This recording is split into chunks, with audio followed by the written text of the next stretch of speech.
இயேசு கப்பர்நாவூர் வழியா போயிட்டே இருப்பார். அப்படியே போயிட்டே இருக்க நேரத்தில் ஒரு நூற்றுவர் தலைவன் ஒருத்தன். நூற்றுவர் தலைவனா யாருன்னு தெரியுமா? சொல்லுங்க பாப்பா, நூற்றுவர் தலைவனா யாரு? 100 பேருக்கு அவன் பெரிய தலைவன். இப்போ நம்ம பள்ளிக்கூடத்தில் எடுக்கோம்ல, ஒரு 40 பிள்ளைகளுக்கு ஒரு டீச்சரு, அதே போல் ஒரு ஸ்கூலில் ஒரு 500 பிள்ளைகளுக்கு ஒரு ஹெச்எம், ஒரு பிரின்சிபால். ஒரு காலேஜில் எடுத்துக்கிட்டோம்னா நிறைய பேர் இருக்காங்கல்ல, அப்போ அவங்களுக்கு எல்லாம் சேர்ந்து பொறுப்பாக இருக்காங்கல்ல. அதுபோல் இந்த படையில் ஒரு பெரிய படை. அந்த கப்பர்நாவூரில் அந்த மன்னனுக்கு கீழே அந்த நாட்டில் வாழக்கூடிய மக்களுக்கு பெரிய அதிகாரமாகவும் ஆதிக்கமாகவும் ஒரு 100 ஒருத்தன், 100 நிறைய படை வீரர்கள் இருந்தாங்க. அவங்களுக்கு தலைவனாக ஒருத்தன் இருக்கான். அவங்க எல்லாருமே யார்? கிறிஸ்தவங்களா? இல்லை, இந்துக்கள் தான். அந்த இந்துக்கள் அப்போ இது வழியாக இயேசு போகிறத அந்த அவர் 100 தலைவன் பார்த்தாரு. அப்போ அவருக்கு 100 தலைவனா யாருன்னா 100 பேருக்கு தலைவன். அவன் இந்த அவங்க படை வீரர்களில் ஒரு சிலர் என்ன பண்ணியிருக்காங்க, நல்ல வேலை செஞ்சுட்டு இருக்காங்க. எல்லாரும் நல்லா செஞ்சுட்டு ஒருத்தனுக்கு என்ன ஆயிடுது, உடல் ரொம்ப சிக்காகி அவனுக்கு உடல் ரொம்ப வலுவிழந்து கஷ்டப்பட்டுட்டு கிடக்கான். உடனே இந்த பக்கம் வழியா யாரு போறா? இந்த பக்கம் வழியா யாரு போறா? இயேசு போயிட்டு இருக்காரு. அப்ப இயேசு போயிட்டு இருக்கிறத பார்த்த உடனே அந்த 100 தலைவர் என்ன பண்ணாரு? 100 தலைவர் ஓடி வந்து இயேசு கிட்ட என்ன சொல்றாரு? என்னுடைய வேலையாள் ஒருமை குணமாகணும் அப்படின்னு. உடனே இயேசு அப்படியே திரும்பி பார்த்தேன். அந்த 100 தலைவர்கிட்ட என்ன சொல்லுவாரு? சரி நீ பொறுத்துடு, நான் என்ன பண்ண போறேன், வீட்டுக்கு வரேன், வந்து நான் குணமாக்கேன் அப்படின்னு. உடனே அப்படி இல்லை, வேண்டாம், நீர் எங்கள் வீட்டுக்கு வர்றதுக்கு நான் தகுதியே கிடையாது. அதனால நீங்கள் ஒரு வார்த்தை சொன்னா போதும் என் வேலையால் குணமாவான். நீங்கள் அதனால வார்த்தையை சொல்லுங்கப்பா அப்படின்னு சொல்லிட்டு இயேசுகிட்ட வந்து ஒரு இந்து மனுஷன் கேட்பாரு. ஆனால் இன்னைக்கு நம்ம திருப்பதியிலாம் எது?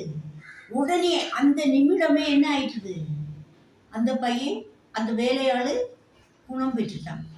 அப்போ இதுல இருந்து என்ன தெரியுதுன்னா, நம்பிக்கையோட இவர் ஒரு வார்த்தை சொன்னா போதும் அப்படின்னு சொல்லிட்டு இங்க வந்து அந்த தலைவர் கேட்டா ஒரு வார்த்தை கூட இவர் பேசல, வரேன்னு தான் சொன்னார். ஆனா அந்த நிமிடமே என்ன ஆயிட்டுது, அந்த வேலையால் குணம் பெற்றான்.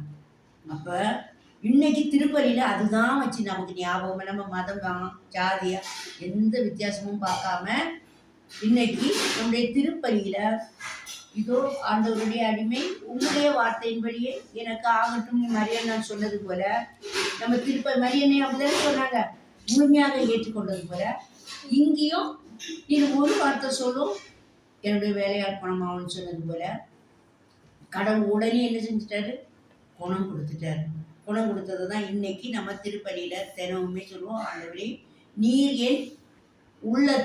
என் இல்லத்தில் வர நான் தகுதியற்றவன், ஆனால் ஒரு வார்த்தை மட்டும் சொல்லும் எனது ஆன்மா நலமடையும். பார்த்தீங்களா, ஒரு இந்து காலம் அந்த காலத்துல சொன்னதையே இன்னைக்கு நம்ம கிறிஸ்தவத்துல கடைபிடிச்சிட்டு இன்னைக்கு சிறப்பா நம்ம பணிபுரிச்சிட்டு இருக்கோம்.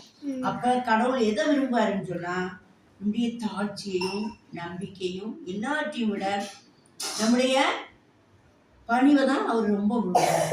பணிவா போய் எல்லா பெரிய பணக்காரையும் அவன் சொன்னான்னா ஆர்டர் போடலாட்டே ஏற்றிட்டு வந்து ஒரு தெருவழியா வீட்டு சொந்தமா இல்லை பந்தமா இல்லை தெருவழியா போறதும் வரதுமா இருக்க இயேசு.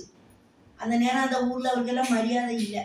அப்படிப்பட்ட காலகட்டங்கள்ல இவரை இந்த அளவுக்கு மதிச்சு ஒரு வார்த்தை சொல்லும் சொன்னது போல நம்மளும் கடவுளை ஒரு வார்த்தை சொன்ன எனக்கு அப்ப திருப்பலியில நம்ம எவ்வளவு முக்கியமாக கலந்து ஜெபிக்க வேண்டும் என்று இதன் வழியா தெரியாது. அதனால நம்பிக்கையோட திருப்பலியும் பங்கு பெறணும், கடவுள்கிட்டையும் நம்ம நம்பிக்கை பண்ணுது, தினம் குடும்ப ஜோமாலையும் செய்து இறைவனை நம்பி எது வேணாலும் கேட்டாலும், உடல் நல குறைவா இருந்தாலும் சரி, சொத்து பிரச்சனையா இருந்தாலும் சரி, கடன் பிரச்சனையா இருந்தாலும் சரி, கவலைகள் இருந்தாலும் சரி, துன்பங்கள் இருந்தாலும் கடவுள்கிட்ட கேட்கும்போது அவரு கண்டிப்பா நமக்கு என்ன செய்வாரு, தருவார் என்பதை நம்ம நம்புவோம்.